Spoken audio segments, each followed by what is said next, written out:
मेरी वाइफ पायल और गोलू मलिक है, उन्होंने कुछ दिन पहले मेरे ऊपर रेप केस लगवा दिया। गोलू के घर, पायल के घर वालों ने, पायल के घर वालों ने मेरे ऊपर रेप केस लगाया। मेड थी मेरे घर में, मेरी शादी कर दी थी, 2 शादियाँ की मैंने, पायल से पूछ के की थी दूसरी शादी मैंने।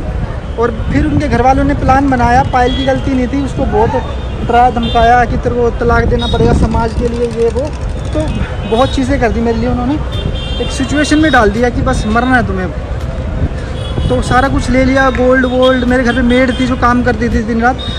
पुलिस ने भी बहुत मदद की हमारी, पर क्या करे, प्रशासन कुछ नहीं कर सकता ना। उन्होंने केस इस तरीके से लगाया हमारे ऊपर, मेड को मारा पीटा है, सब कुछ किया। तो मैं चाहता हूँ कि आप ये केस ख़त्म करवा दो यार, सब लोग मिलकर। और जो से गुनाहगार जिन्होंने केस किया मेरे ऊपर, नीरज और दोनों बहनें पायल की जिन्होंने मेरे ऊपर केस किया है, वो, और राहुल जिसे शादी किया पायल ने। तो मेरी सारी प्रॉपर्टी छोड़ो, मेरा बच्चा भी ले गई यार, निकलवा दो यार इस पर, बसूरी से निकलवा दो। मैं अरमान मलिक 10वीं मंजिल पे हूँ, सुसाइड कर रहा हूँ और बहुत लोग नीचे खड़े हैं, क्योंकि मेरी सुसाइड का कारण पायल का भाई नीरज, उसकी दोनों बहनें और सब ने मिलकर गेम की मेरे साथ, जिसके साथ गोलू पायल अभी रह रही है। राहुल नाम का लड़का है वो, और स्पा में काम करता है, मैनेजर है। तो उन्होंने मेरी ज़िंदगी ख़राब कर दी, तो इसलिए मुझे मरना पड़ रहा है। बहुत सारे लोग आए हुए हैं, बहुत सारे आए हुए हैं, पर मुझे रेप केस में फंसा रहे हैं सारे, रेप केस में फंसा रहे हैं मुझे। तो हमारी मेड है, उसको भी हॉस्पिटलाइज दिखाया जा रहा है बहुत दिन से। बहुत सारे लोग हैं इसमें, पुलिस वालों ने बहुत सपोर्ट किया मेरा, बार बार समझाया कि बेटा आ जा, तू आ जा, कुछ नहीं है। पर मुझे लॉयर से बाहर से पता लगा कि तुम बाहर नहीं निकलोगे। और दिल्ली की पुलिस बहुत कोऑपरेटिव है, काफ़ी। तो हेलो गाइस, कैसे हैं आप लोग? उम्मीद करती हूँ स्वस्थ होंगे, मस्त होंगे, और मैं बिल्कुल स्वस्थ हूँ। तो आपने एक कहावत तो सुनी होगी, जब गीदड़ का टाइम ख़राब आता है, हमारे यहाँ है ये कहावत कि जब गीदड़ का टाइम ख़राब आता है ना, तो वो गांव की तरफ या शहर की तरफ भागता है। तो वही काम हुआ है अरमान के साथ, अरमान मलिक के साथ। मुझे तो पहले ही पता था कि ये बिग बॉस में आया है और बाहर इसकी धज्जियाँ तो उड़ाई जाएंगी ही, क्योंकि इनके ना कारनामे ही ऐसे हैं। तो मुझे तो पहले ही पता था, इसीलिए मैं ना बिग बॉस देखने वाली नहीं थी। पिछला सीज़न भी मैंने नहीं देखा था, तो अब का सीज़न भी मैं नहीं देखने वाली थी। जब मुझे पता चला कि अरमान मलिक आ रहे हैं बिग बॉस में, तो मैंने जियो सिनेमा जो है डाउनलोड किया। उसके बाद मैंने देखना चालू किया, क्योंकि मुझे पता था अंदर कुछ ना कुछ तो बवाल करने वाला है। ये वो बोलते हैं ना कि नेक्स्ट लेवल का बवाल होने वाला था, मुझे पता था। और आधे लोग इसी वजह से देख रहे होंगे कि आधे लोगों ने ना इसकी वजह से ही जियो सिनेमा डाउनलोड किया होगा, मुझे ऐसा लगता है। क्योंकि जहाँ जितने ही अच्छे मीठे मीठे बनते हैं ना व्लॉग में, उतने ही अच्छे होते नहीं हैं। तो लोग इसीलिए आते हैं कि देखते हैं, चलो ये करते क्या है, रहते क्या है, क्या ये असलियत जो दिखाते हैं अपने व्लॉग में, क्या ये वही होते हैं? तो भाई वो वही नहीं होते हैं, ये अलग ही नेक्स्ट लेवल के होते हैं, तभी ये बिग बॉस में आते हैं। तो वही काम हुआ अरमान के साथ कि इसका आ रहा था टाइम ख़राब, तो ये बिग बॉस की तरफ वो भाग लिया। तो हमारे इधर ये है गांव में कहावत कि जब गीदड़ का टाइम ख़राब आता है ना, तो वो गांव की तरफ भागता है। वही काम हुआ अरमान के साथ, तो ये बिग बॉस की तरफ भागा। इसने सोचा नहीं होगा कभी भी कि इसके साथ ऐसा हो सकता है। लोग देखने के लिए आए थे यहाँ पे ये कि ये सच में दोनों बीवियों के साथ इतना खुश रहता है क्या, दोनों बीवियों ये एक साथ नहीं खुश रहती है, ये देखने के लिए आए थे। पर यहाँ पे तो कुछ और ही दिख गया। इसने मतलब हद, एक बोलते हैं ना कि खुद तो ऐसे काम करता है, लेकिन दूसरे को, ये कोई भी इंसान हो, खुद तो कुछ भी कर ले, उसको खुद समझता है कि तुझे तो सर्टिफिकेट मिल गया, तू कुछ भी कर सकता है, लेकिन दूसरा ना कुछ भी कर दे। इसने खुद ऐसे ऐसे कांड कर रखे हैं। आज मैंने देखा है कि जो इसने ये बवाल मचा रखा है सुंदर बोलने के, उससे इतनी बड़ी कोई बात नहीं थी कि इसने सुंदर बोल दिया। एक और क्लिप आ रही है कि विशाल ने ये बोला है कि भाई तो लक्की है। हाँ भाई लक्की हो, 3 शादी तुम्हारी हो चुकी है तो तुम लक्की हो। 2 बीवियों के एक साथ रखते हो, तुम बेतुकी बातों से फेमस हो गए हो, तुम्हारे पास इतना पैसा आ गया है जिसका घमंड आज तुम पब्लिक को दिखा रहे हो। पब्लिक का पैसा है, पब्लिक ने तुमको यहाँ से वहाँ पहुँचाया है और तुम पब्लिक को ही आंखें दिखा रहे हो। मतलब हद है इनकी भी। तो आज मैं देख रही थी एक वीडियो और आपको दिखाऊंगी भी, लगा दूंगी मैं साइड में, अगर पॉसिबल हुआ तो मैं वो वीडियो साइड में लगा दूंगी।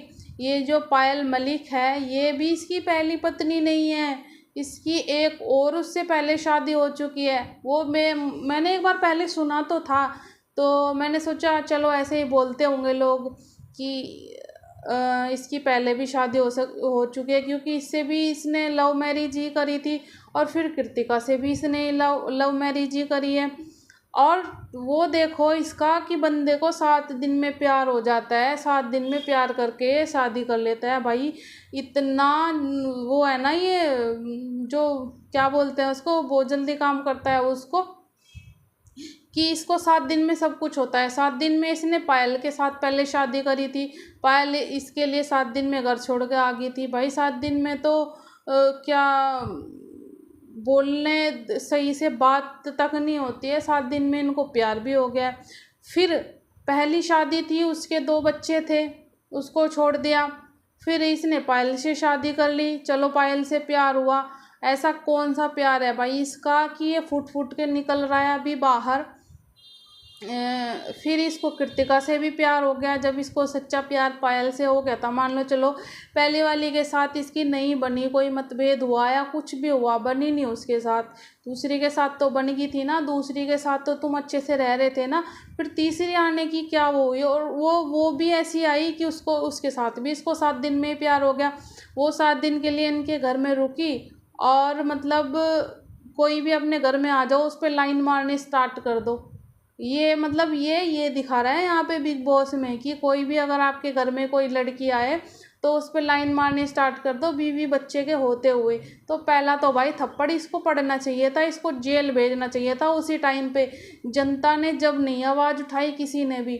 अब ये कर रहा है ना कारनामे, उसमें बिग बॉस में बैठ के किसी को सुंदर बोल दिया तो इसको सुंदर बोलने पे भी चिड़न हुई थी। और जब इसकी जो है क्या नाम है, ये इसने खुद ये कांड करे हुए थे, तब इसको शर्म नहीं आई। ये आदमी नहीं भाई, ये तो हवसी है। और इसको ना बोलते हैं लोग कि इसने क्या नाम है, एक और वो है इसके घर में है, क्या नाम है उसका, उस लड़की को भी फंसा रखा है बोलते हैं। पता नहीं वो तो सच है कि नहीं है, ऐसे किसी को बोलना नहीं चाहिए। लेकिन भाई 3 तो आ गए हैं इसके सामने और कांड इसके बहुत कुछ है। ये तो जेल भी जाके आ चुका है बंदा, तिहाड़ जेल जाके आ चुका है। मैं आपको क्लिप दिखाती हूँ। और इसने जो पायल मलिक सती सावित्री बनी घूम रही है ना, इसी ने, उसके घर वालों ने ही इस पे इल्ज़ाम लगाया था। मेड के साथ 16 साल की या 17 साल की मेड के साथ ने कुछ गलत कर दिया था। मैं यहाँ पे बोलना नहीं चाहती हूँ, उसमें ये जेल भी जाके आ चुका है। और आज ये इतना महान, इतना अच्छा बन रहा है ना बिग बॉस में कि ये सुंदर बोलने पे भी थप्पड़ लगा देता है। तो ये इनके तो काले कारनामे ये पहले से ही चलते आ रहे हैं। और रही बात, ये अगर ना आते ना बिग बॉस में तो ये अच्छे से कमा रहे थे, खा रहे थे, इनका कुछ भी बाहर नहीं आने वाला था। लेकिन इस कांड को करने के बाद ना, इसके जो पिछले कारनामे हैं ना, वो सारे ढूंढ के पब्लिक ने ना अब वो इस पे सोशल मीडिया पे डाल दिए हैं। अब देख इसकी धज्जियाँ, ये कहीं मुँह दिखाने लायक नहीं बचेगा। मुझे तो पहले से ही पता था कि इनके साथ ना कांड होने वाला है। बड़ा खुश हो के बता रहा था, मेरी तो भाई 2 बीवियाँ हैं, 2 बीवियों के फ़ायदे हैं। क्या तुम दिखा रहे हो कि भाई तुम भी 2 शादियाँ करो, 2 शादियों को प्रमोट कर रहे हो? तो ये इंसान नहीं है, ये खुद मतलब कुछ। अरे भाई बंदा अगर शरीफ है तो वो बोल सकता है 1% दूसरों को कि भाई तूने क्यों बोला है, ऐसे नहीं बोलना चाहिए था, ये चीज़ गलत है। लेकिन खुद कांड करके बैठा है, खुद इस पे ये जेल भी जा चुका है, इसने 3 शादियां भी कर रखी है। और दूसरों को ये वो करता है, बोलता है कि हाँ ये दूध का धुलाया है, ये गंदी नाली का कीड़ा है। गंदी नाली का कीड़ा तो भाई पता ही है कौन है, अभी दिख गया सोशल मीडिया पे। एक बार निकल तू बाहर देख, तेरा ना किसी को मुंह दिखाने लायक नहीं बचेगा। और शिवानी को भी इतना कुछ करने के बाद, ये इतना कुछ बोलने के बाद, अपनी औकात, तेरी औकात क्या है, ये सब पता नहीं क्या क्या बोलने के बाद भी उसे बोल रहा है कि तू मेरी छोटी बहन है इसलिए मैं तेरे को समझा रहा हूँ, उसके पास ना बैठ। भाई सबसे बड़ा खतरा तो तू ही है बिग बॉस में। तू दूसरे को क्या समझा रहा है, खतरा सबसे बड़ा तो तू ही है। जनता को तेरे से बचना चाहिए क्योंकि तेरे दिमाग में गंद है, औरों के दिमाग में गंद नहीं है। औरों के कोई ऐसे काले कारनामे नहीं है जितने तेरे काले कारनामे हैं यहाँ पे। तो जनता बेवकूफ़ नहीं है, बहुत बना लिया तुमने, कितने साल से जनता को बेवकूफ़ बनाया, दो दो बीवी, हंसी खुशी और ये और वो। अभी निकल के आ रहे हैं तेरे राज तो बाहर, असली तू क्या है वो तो अभी निकल के आ रहा है ना। और कौन गंदी नाली का कीड़ा है और किसकी नज़र गंदी है वो भी दिख गया है ना। तो अभी इतना साफ़ सुथरा बनने की कोशिश मत कर। वहाँ पे बिग बॉस में रखा हुआ है तो ना मैं सरपंची करता घूमता है सारे दिन, इसके फटे में टांग अड़ा, उसके फटे में टांग अड़ा, कभी वहाँ जाके बकवास कर रहा है कभी। अरे सबसे बड़ा दोगला तो तू ही है, तू ही इधर उधर जाके बकवास करता फिर रहा है, सबके फटे में टांग अड़ाता फिर रहा है, सबको सलाह देता फिर रहा है। पहले खुद तो अकल सीख ले, पहले खुद तो कुछ कर ले। और वो पायल मलिक, वो भी कौन सी दूध की दुली है, उसने भी जब इससे चली गई थी ना, उसने भी एक और शादी कर ली थी, राहुल नाम का लड़का था उसके साथ चली गई थी ये भी। और जब देखा ना कि ये फेमस हो गया है या पैसे आने लग गए हैं तो फेम के चक्कर में आई हैं, तो दोबारा ये नहीं आने वाले थे फिर तेरे पास। ये तो सब पैसे का कमाल है, पैसे का खेल है बाबू भैया, पैसे का। तो आपको क्या लगता है मुझे कमेंट सेक्शन में ज़रूर बताइएगा, और वो क्लिप मैं ऐड कर दूँगी यहीं पे। वीडियो पसंद आए तो लाइक कीजिएगा, चैनल पर नए हैं तो सब्सक्राइब कीजिएगा, बेल आइकन को ज़रूर प्रेस कीजिएगा। मिलती हूँ एक और ऐसी इन्फॉर्मेटिव वीडियो के साथ। इन्फॉर्मेटिव तो क्या ही है ये। तो आदत हो गई है बोलने के लिए। तो चलिए मिलती हूँ आपको बाद में, बाय बाय। और कमेंट सेक्शन में ज़रूर बताइएगा कैसी लगी आपको वीडियो, ठीक है। और ऐसे लोगों की ना धज्जियाँ उड़ा दो पहले से, स्टार्टिंग से। इनको ना यहाँ पे रखने की ज़रूरत नहीं है, इनको ना जुत्ती के नीचे रखो ऐसे लोगों को। ये वो लोग हैं जो हमारा ही पैसा, हमने इसको फेम दिलाया, अगर हम आम जनता इनको ना देखे तो ये वहाँ पे पहुँच जाए। ये बोलते हैं कि वहाँ पे एक उसमें बोला था इसने एपिसोड में, तुम्हारे जैसों को के साथ तो मैं बात भी नहीं करता हूँ, जो हमारे बाहर आके पड़ जाते हैं ऐसे ही, पता नहीं कुछ ऐसे ही बोल रहा था कि वीडियो कॉल पे बात करते हैं, ज़्यादा ही वो होती है, तो तुम्हारे जैसों से तो बात है। मतलब आकड़ किसको दिखा रहे हो भाई, जनता ने तुमको वहाँ पहुँचाया और जनता ही तुमको ना जुत्ती के नीचे लेके आएगी अभी। तो चलिए मिलती हूँ आपको बाद में, ठीक है, बाय बाय। कमेंट ज़रूर करके जाना, बताना।